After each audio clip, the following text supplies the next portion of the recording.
Assalamualaikum warahmatullahi wabarakatuh. Apa kabar? Semoga para penonton selalu diberi kesehatan dan dilimpahkan rezekinya. Di kesempatan kali ini saya akan menceritakan sebuah alur cerita film bergenre time travel dengan judul Project Almanac. Film yang dirilis pada tahun 2014 ini bercerita tentang sekelompok remaja yang menemukan sebuah kamera tua berisi tentang sebuah rancangan penciptaan mesin waktu. Penasaran dengan ceritanya? Langsung aja kita masuk ke alur ceritanya. Seorang mahasiswa bernama David akan mendaftar beasiswa jurusan fisika di MIT, Universitas Teknologi terbaik di dunia, dibantu dengan kedua temannya Adam dan Quinn serta adiknya Christina yang memegang kamera. David siap melakukan eksperimennya, yaitu dengan mengendalikan drone dengan sensor di tangannya.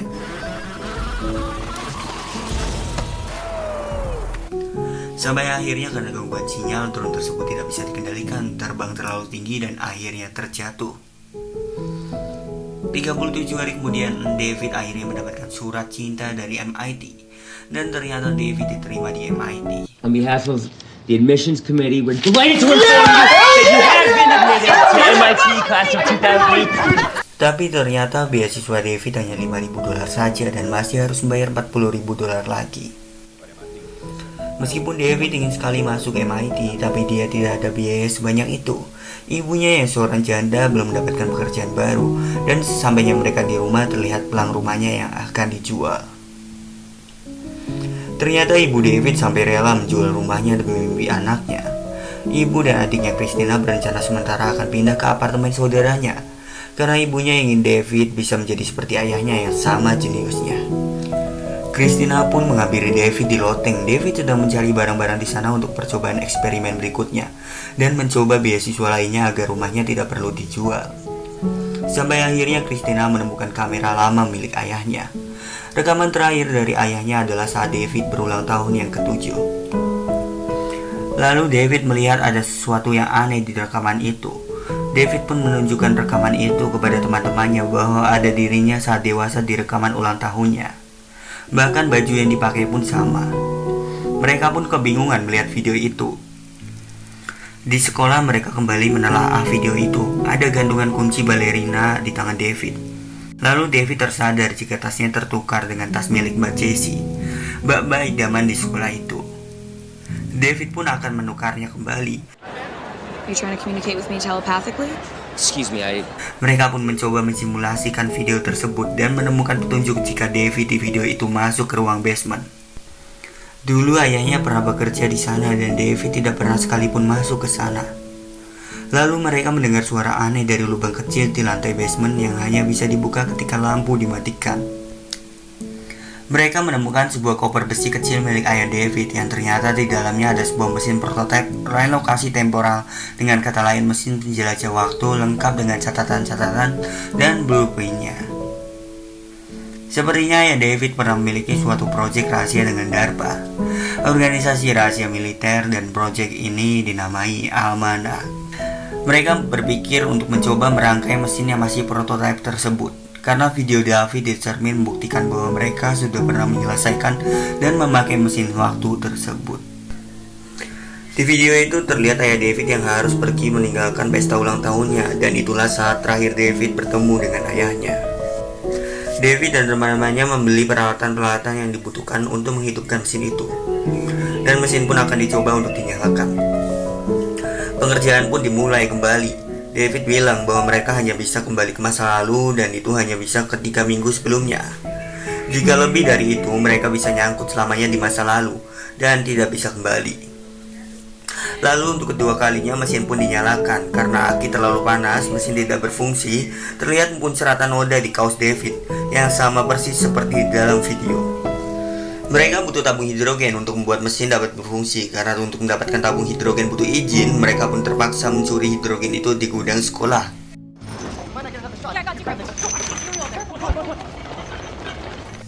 Setelah mendapatkan tabung hidrogen, malam itu mereka kembali melakukan percobaan. Dan di saat yang sama, teman sekolah dan tetangga David sedang mengadakan pesta. Eksperimen pertama menggunakan mainan mobil yang akan dikirim kembali ke masa lalu 1 menit sebelumnya. Tapi mesin masih tidak dapat berfungsi karena aki tidak cukup kuat. David pun memiliki ide untuk menggunakan aki mobil, dan kebetulan mobil yang diminta parkir di rumahnya adalah mobil Jessie. Aki mobil sudah disambungkan, tapi saat mesin sudah dinyalakan perbuatan mereka ketahuan oleh Mbak Jessie. Dan yang terjadi... David, what the hell? What's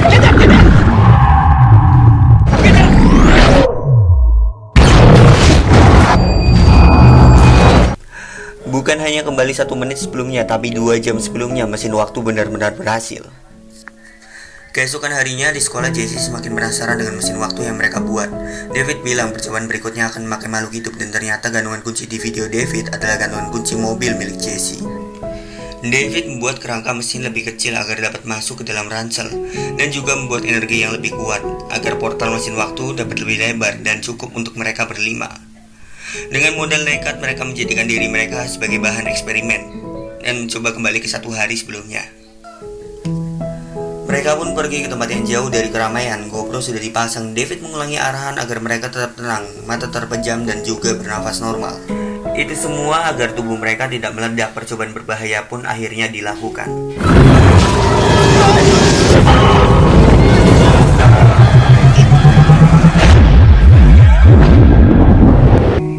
Mereka pun mengecek apakah saat itu benar-benar kembali ke 1 hari sebelumnya. Mereka pun mencoba masuk ke rumah Quinn dan terlihat Quinn di masa lalu yang sedang tertidur.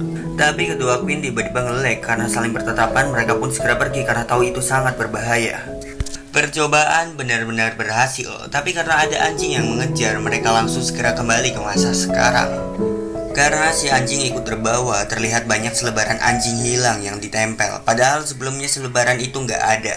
Mereka berpikir bahwa David benar-benar jenius. Berkat mesin prototipe dan buku petunjuknya, mesin bisa terselesaikan dan sekarang mereka bisa melakukan apapun. Agar mesin waktu tidak digunakan semena-mena, peraturan pun dibuat. Mereka tidak boleh menggunakan mesin waktu sendirian dan harus merahasiakan ini dari siapapun. David bilang mesin ini dapat berguna untuk kesempatan kedua. Mereka pun berencana memperbaiki kegagalan-kegagalan di masa lalu. Pertama, Quinn. Dia ingin bisa memperbaiki laporan kimianya yang gagal agar tidak perlu mengulang di semester berikutnya. Quinn di masa lalu berhasil dialihkan. Lalu Quinn asli yang sudah tahu pertanyaan dari dosennya siap menjawab. Tapi ternyata pertanyaan dosennya berbeda-beda. Dan sampai akhirnya Quinn bisa menjawab semuanya. What's silicon's classification? Silicon's class sodium. What's the atomic weight of? Sodium 2.2. Its atomic number is 14. Ooh, Lou, that just happened. Selanjutnya, Christine ingin membalas perbuatan Sarah yang pernah membulinya. Berikutnya Adam. Adam akan memasang lotre dengan hadiah 53 juta dolar, yang tentunya mereka sudah tahu nomor yang akan keluar.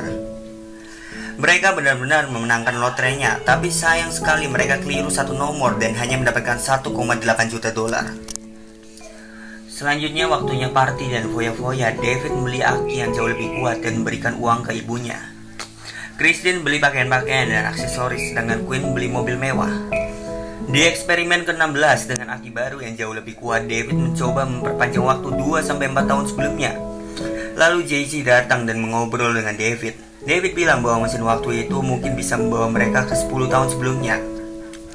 Jessie pun bertanya ke David yang sering memegang jam tangannya. Ternyata itu adalah hadiah dari ayahnya saat ulang tahun yang ke-7. Ayah David meninggal karena tabrakan mobil saat pergi dari pesta ulang tahunnya. Keesokan harinya, Quinn melanjutkan foya-foyanya.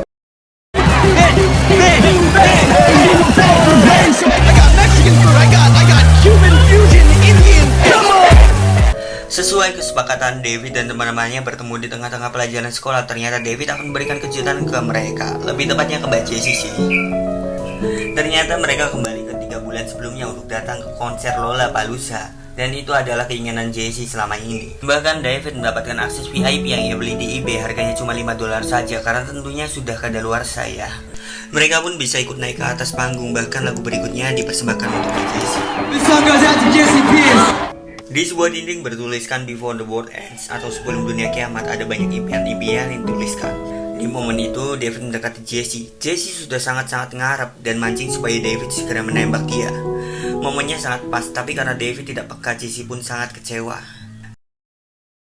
David yang baru menyadari ketidakpekaannya ingin mereka kembali ke masa sekarang. Meskipun mereka menghabiskan 9 jam di masa lalu, tapi di masa sekarang hanya menghabiskan waktu 41 detik saja. Saat di rumah, betapa terkejutnya David yang melihat ibunya sudah bekerja dan sedang lembur. Di sekolah, Sarah berperilaku baik ke Christine seakan-akan mereka bersahabat baik. Dan Quinn sekarang sangat digila-gilai oleh wanita dan juga mendapatkan 18.000 pengikut di Instagramnya. Terlihat David yang sedang mendekati Jessie kembali. David bilang bahwa dia tidak berpikir jernih saat di konser kemarin. Karena David masih grogi, David malah salah ngomong dan membuat Jessie semakin ilfeel dengannya. David pun kembali melihat video kebersamaan mereka dan berniat pergi sendirian ke Lollapalooza untuk memperbaiki kesalahannya. Kali ini David sangat bisa memperlakukan Jessie sesuai keinginannya dan momen tersebut berhasil diperbaiki. Sesampainya di rumah, David sangat terkejut karena tiba-tiba Jessie baru kelar mandi di dalam kamarnya. Betapa bahagianya David yang mengetahui mereka sudah menjadi sepasang kekasih. Keesokan paginya terlihat ibu David yang akan pergi untuk wawancara kerja. Berbeda dengan sebelumnya, lalu keadaan di sekolah juga serba berubah. Kapten di basket sekolah patah kaki, Sarah menangis, dan yang paling parah terjadi kecelakaan pesawat yang menewaskan 77 penumpang dan pilot pesawatnya adalah ayah Sarah. Menurut Adam, ini adalah kesalahan mereka yang kembali ke Lollapalooza dan menimbulkan reaksi berantai. Seharusnya jika tim basket lolos ke fase kejuaraan, ayah Sarah datang ke pertandingan itu untuk melihat anaknya bermain dan tentunya tidak menerbangkan pesawat. Bukan hanya kecelakaan saja, tapi ada kebakaran dan juga perampokan. Mereka berpikir harus kembali dan membatalkan pergi ke Lollapalooza. Tentu saja dalam hati David dia sangat keberatan, karena jika mengulang kembali, David tidak akan pernah bisa berpacaran dengan Jessie. David pun melihat berita-berita tersebut dan semakin kebingungan. David memutuskan akan kembali sendirian untuk menyelamatkan kapten di basket, berharap setelah itu semuanya akan kembali normal. Tapi tanpa sengaja Adam dan yang lainnya bertemu David sebelum dia melompat ke masa lalu. David pun akhirnya menceritakan yang sebenarnya bahwa dialah yang menyebabkan semua ini dan berjanji akan memperbaikinya. Adam tidak setuju dengan rencananya, tapi David tetap nekat kembali sendirian.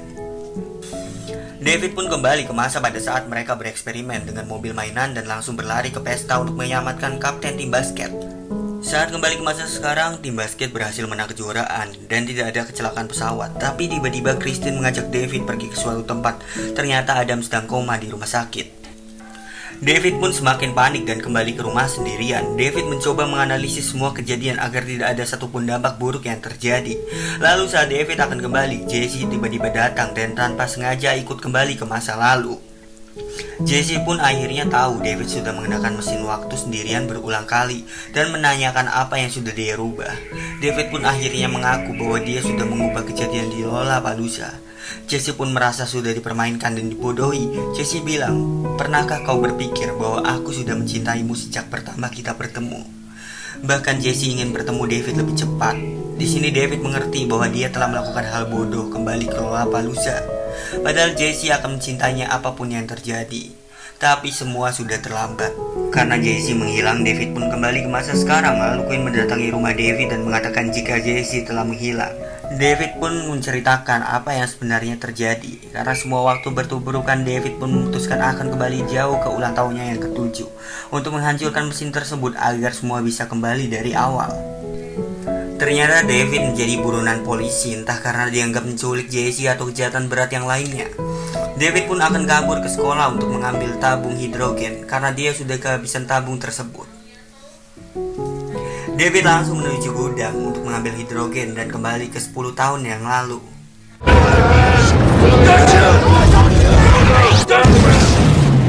David pun langsung pergi ke rumahnya, sama persis saat dia melihat dirinya sendiri di video. David menemui ayahnya di basement. Ayahnya langsung tahu bahwa itu adalah David dari masa depan yang telah menyelesaikan mesin waktunya. David bilang jika mesin waktu itu adalah kesalahan, tidak ada yang namanya kesempatan kedua. David pun berpisah dengan ayahnya dan membakar mesin waktu tersebut. Waktu sudah kembali normal dan terjadi hal yang sama persis saat Christina menemui David di loteng. Tapi kali ini mereka menemukan 2 kamera. Are you trying to communicate with me, Tom? Telepathically. But I think we're about to change the world.